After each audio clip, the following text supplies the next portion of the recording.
Hey guys, what's up? Before I begin my little review to Finding Dory, I have to say this right now that this is the third and final time that I have tried to attempt to get this review onto YouTube, right? And it's really, really annoying, okay? Because, well, apparently you're not allowed to use Finding Dory footage on a Finding Dory movie review. I mean, it's just can't handle this. Alright, but basically, I but there's this like one clip in my review that doesn't have audio, and you can easily find on YouTube. Right, it's a clip that you can easily just type in like Finding Dory Beluga, and then voila, Finding Dory clip, the beluga, and you can find it and watch it for yourself, right? I mean, if it was like stuff that if it was something from Finding Dory that isn't on YouTube, that's fine, I guess. But come on, I'm doing a film review, so yeah, there's gonna be a lot of changes. All right, if this gets removed if this video gets removed for the third time, then flipping out, I give up. If you're watching this, then woohoo! I managed to get my video onto YouTube. Finally. But it's just annoying. I mean, like, some of the fair use, copyrighted stuff, yada yada, is just kind of annoying. You need to ask permission of the original content creator. Oh yeah, because I can totally just go up to the director of Finding Dory and ask him, oh yeah, hey, can I use some of your footage so I can make a Finding Dory review? Just, so yeah. So there's gonna be a couple changes here and there. Like, instead of seeing the footage of Hank the octopus, which has no audio and stuff, and it's just him swimming around saying, hey, give me that key, blah blah blah blah. It's not even giving out that many spoilers. If anything, it's giving you giving you questions like, who's this octopus? Why does he want the key? Who is this whale shark? Who is this beluga? You don't know until you find out the movie. Nothing spoilery, other than these characters are in the movie, even though that they were in the trailer. But whatever. So yeah, if you're watching this video, then yay, this video finally got onto YouTube. And if you're not watching this video, then I give up. But however, there is my video. You can't find my video on Facebook, but yeah. Well, anyways, so yeah, onto the review.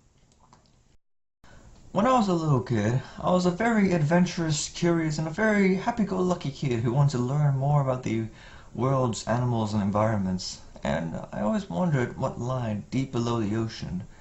This was before my fascination with dinosaurs.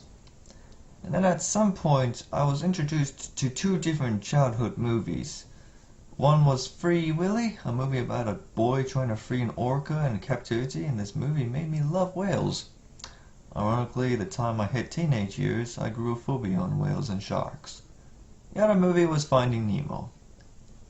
This movie was a real turning point in my life. It was a beautiful movie, fun and well-made characters, beautiful imagery, a wonderful soundtrack made by Thomas Newman, told the great lesson to parents to not always be so worried about their kids, and a lesson to kids to how sometimes when you're in rough situations, don't give up, just find a way and just keep swimming. This movie also started my love to Pixar movies. I mean, say all you want about Toy Story, Bugs Life, and Monsters Inc., all of which are awesome movies, but Finding Nemo was the movie I watched first, and the one that ended up being my absolute favorite movie of the Pixar franchise. Every time one of the TV channels starts playing Finding Nemo, I always stay to watch that movie. And so when I heard the news that Finding Dory was being made, I had half of my feelings saying, woohoo! My childhood movie was getting a sequel, while the other half of me was really cautious about this. I always thought that the movie was already perfect and didn't need a sequel, but I still watched it. And so the day after release, I went to the theaters and watched it myself. Man, was I glad I was wrong. This sequel was great. It was just as a masterpiece of the original. So here I am. I'm going to talk and review this wonderful sequel and spread the word piece by piece on how well this movie became. Just a warning that there will be spoilers, and also don't forget that this is all my opinion, so please don't be so butthurt and whine like a little child. If you don't like my opinion and disagree with me, type it down in a sensitive manner and in an adult manner. So without further ado, this is Finding Dory.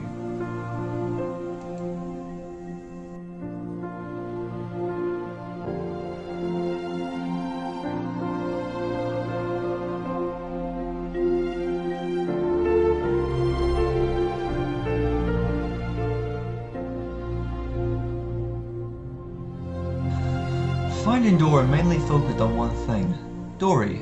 Her name is in the title and this is her movie to shine, just like how Finding Nemo mainly focuses around Nemo and Marlin's character.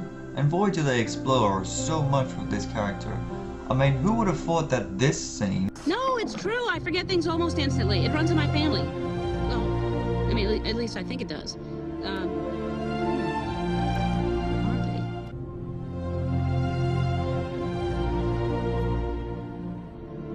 Can I help you? Which at first, in Finding Nemo, seems like a funny joke, turns out to be this entire massive story arc. They explore so much on Dory and explain so many questions. It works perfectly.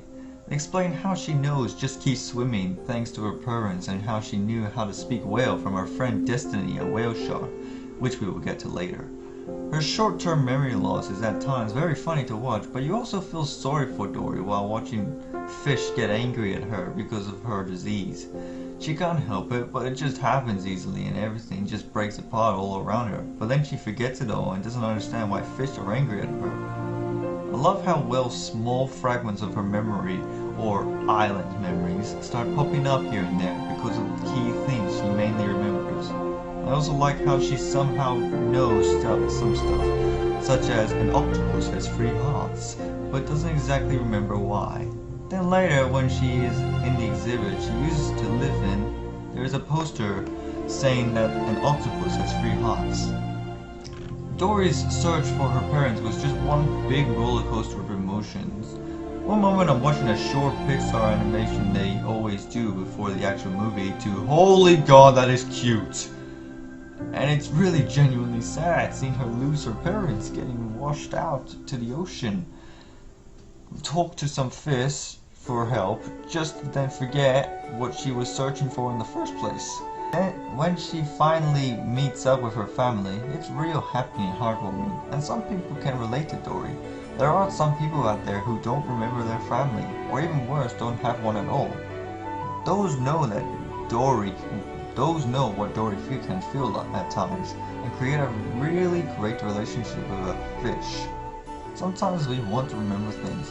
Like me, for example, thinking, what was that cool show called? Or what was the song that had the lyrics, Great Southern Line? But more importantly, orphans who were never raised by their real mums and dads, and wish to know who they were, where they are, and most importantly, why. Memories can always be such precious things because you can always remember the good times but still throw away the bad. You can keep going on, I can keep going on about how memories are precious, but you shouldn't just watch Inside Out, which is another Pixar movie which would explain it for you. So now that Dory is done, let's head on to our supporting characters. During Finding Dory, the extra characters were very fun and well acted. We got some of the old characters from Finding Nemo, such as Crush the turtle, who's one of my favorite characters in the original. He basically got the game to Florida with the currents, which is good because I don't really want to watch the entire adventure just getting to Florida, since it would just be repetitive from the old movie. We had a funny cameo of the Tank Hood Club after the credits, and of course, the most important of the old cast, Marlin and Nemo. They were in the first movie, and was Dory's friends, so it makes sense that they would be in it. Nemo and Marlin were okay. I mean, what else is there to say? We got everything we needed for Marlin and Nemo in Finding Nemo, and we are watching this movie because it mainly focuses on Dory. At times, Marlin and Nemo were fun to watch just to have some laughs, for example the sea lion scene in The Clan, but I also felt that they might have just kept using the whole "ugh, wish I didn't do that" with Marlin a little too much. I mean, you already did this in Finding Nemo. I don't really want to see it again. I mean, don't get me wrong, Marlin and Nemo were definitely fun and happy to watch, but like I said earlier, we already got everything from Marlin and Nemo, so just show us more of Dory. The new characters in Finding Dory were fun and interesting. Some people could just say that most of these characters were just throwaway characters, just to advance through the plot. But remember, Finding Nemo also had throwaway characters to advance through the plot. And lots of people loved those characters. Bruce was awesome, Crush was awesome, Nigel was awesome, Gil was awesome. Although to be fair, Gil had a lot of character development. And the same goes to the movie. This movie. The seagulls were funny and fun to watch. Debbie the bird was funny. Destiny, a whale shark, which wouldn't really be in the marine zoo, was a fun and interesting character for her and Dory's story arc. Bailey, who was a beluga whale, was also an interesting character who helped guide Dory through the pipes thanks to his echolocation.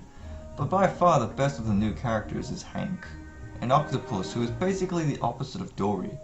After reading an article I found on the internet, I have to give the animators respect. It took 2 years just to animate this scene.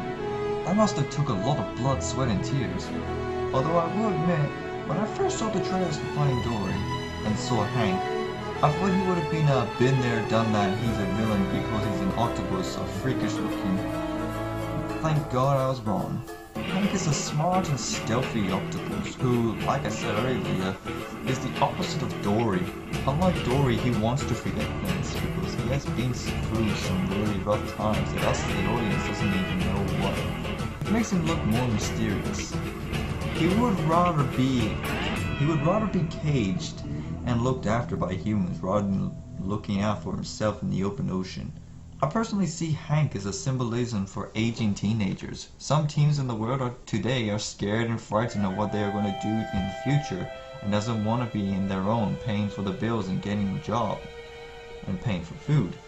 And instead much rather be kept in the house they were raised in with their parents. But Dory showed this character that times in the open world will be tough and rough. But as long as you stick with friends and family, you can get through it and you just keep swimming. So in conclusion, I can proudly say that Finding Dory is a very worthy and beautiful attempt of a sequel, even though I do think there are a few unnecessary scenes, such as the squid chasing and Marlin regretting what he's done. Again. The movie was otherwise excellent with its character development, story, and the fact that it's giving us new stuff instead of repeating the story but slightly different. I liked how it's mainly based around a marine SeaWorld type of place instead of the open ocean.